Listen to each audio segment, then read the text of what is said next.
Welcome back. Happy September 7th. It's my mother's birthday today. So, Mom, if you see this, happy birthday. Hope you have a wonderful. I'm guessing it's your 42nd again, although I'm not sure how that works since that'd make me older than my own mother. But I've watched enough Doctor Who to know anything's possible, right? So, today's news of the day for your Tuesday, the day after Labor Day. And this is where we'll start seeing some signings and some tryouts and things of this nature, and then we'll start seeing some movement once we get into training camp and teams find out what they have or what they don't. So, Jake Virtanen, unable to find employment in the NHL for this upcoming season, has done what was rumored weeks ago, that he's headed to the KHL. He has signed a one-year deal with Spartak Moscow of the KHL. So, Virtanen, he lost his game, and then there was all the off-ice stuff too, and so the Canucks didn't keep him around. And that will forever be the question. What happens if last summer, or last offseason, the Canucks find a way to keep Toffoli, and if they had just let Virtanen go? And as crazy as that might have looked, with a player who was coming off of a 19-goal season, might have been a really good outcome for Vancouver, but we'll never know. And so Virtanen, only 5 goals this past season, no assists. Really needs a bounce-back year. We'll see whether or not he gets that in the KHL. And there is no guarantee. In the KHL, we have seen players from North America go over there and not have great success. We've also seen guys like Nigel Dawes go over and have really good careers in the KHL. So it really is about motivation, and I think a lot of it's to do with effort. And that's been part of the complaint with Virtanen for a long time too, is showing up in shape, the effort, and focusing mainly on the hockey. So we'll see how it goes for Virtanen, but for now, it's done at the National Hockey League level. Columbus, the reason I'm wearing a Blue Jackets jersey, Gustav Nyquist, who it is easy to forget, at least for me, it's easy to forget. He didn't play last year for Columbus. That may have had an adverse effect on their offense, and says he's healthy and good to go for this season. So that makes a difference right there. And if Nyquist can come back and get back to his former self, you got to think that's at least, 20 goals? That's probably 55 points. I'm just saying that he could get there, and that could make a difference for Columbus, a team that most, myself included, have written off for this year. And you would think we would learn from previous times where we've written off the Columbus Blue Jackets, but no. Sadly, no. Now, Ottawa, this is an interesting story coming out that Logan Brown and the Ottawa Senators are kind of agreeing, yeah, this has got to end, and the player's probably going to get moved. They threw the qualifying offer at him, and so they keep his rights, but he hasn't signed the qualifying offer. He's still a restricted free agent. I'll get there, and he is very likely to get traded. Logan Brown's an interesting one. At points in time, he's looked like he has some really good upside, and at other times, it just hasn't looked like it's working out.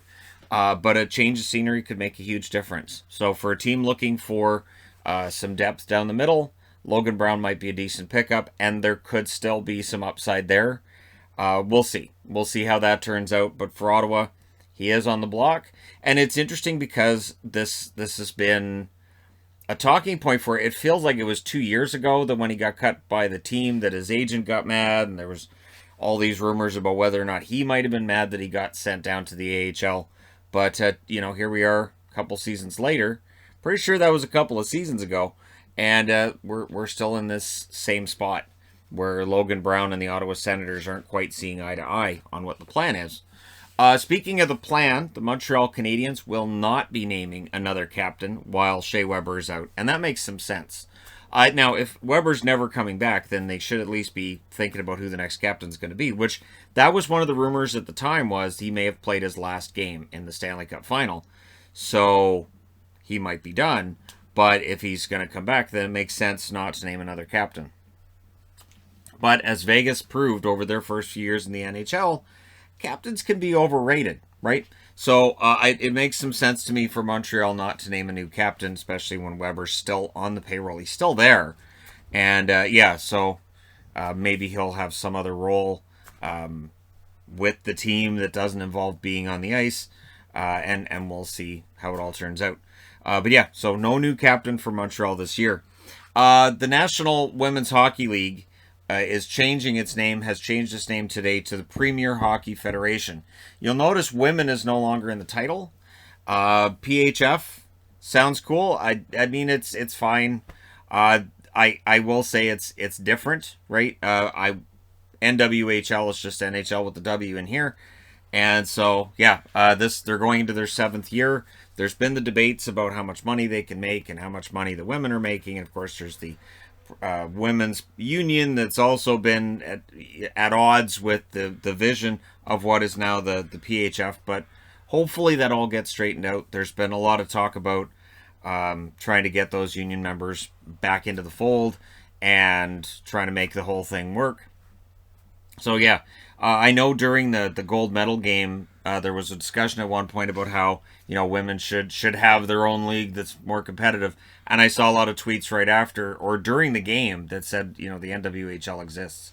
So now it's the Premier Hockey Federation, and again, hopefully, the strife that's been going on between the union and the league can go away, and you can get all the best women onto the ice for the league as possible, and then maybe even look at expansion because you have a lot of women competing for the same jobs. And I do think, and I've mentioned this before, I think a women's league can absolutely work. I think that the business plan's going to have to be a little bit different, at least at the start, for it to really generate the kind of income where the women are getting paid a good amount of money.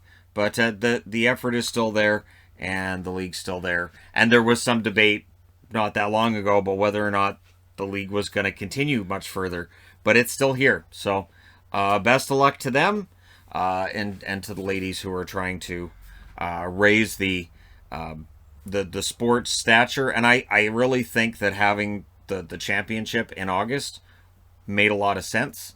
I understand that it was because they delayed it from April to August, but I wouldn't mind seeing it in August going forward, because then you're going to have, I would think you're going to have more people watching because there isn't other hockey there to drown them out. So we'll see how it turns out.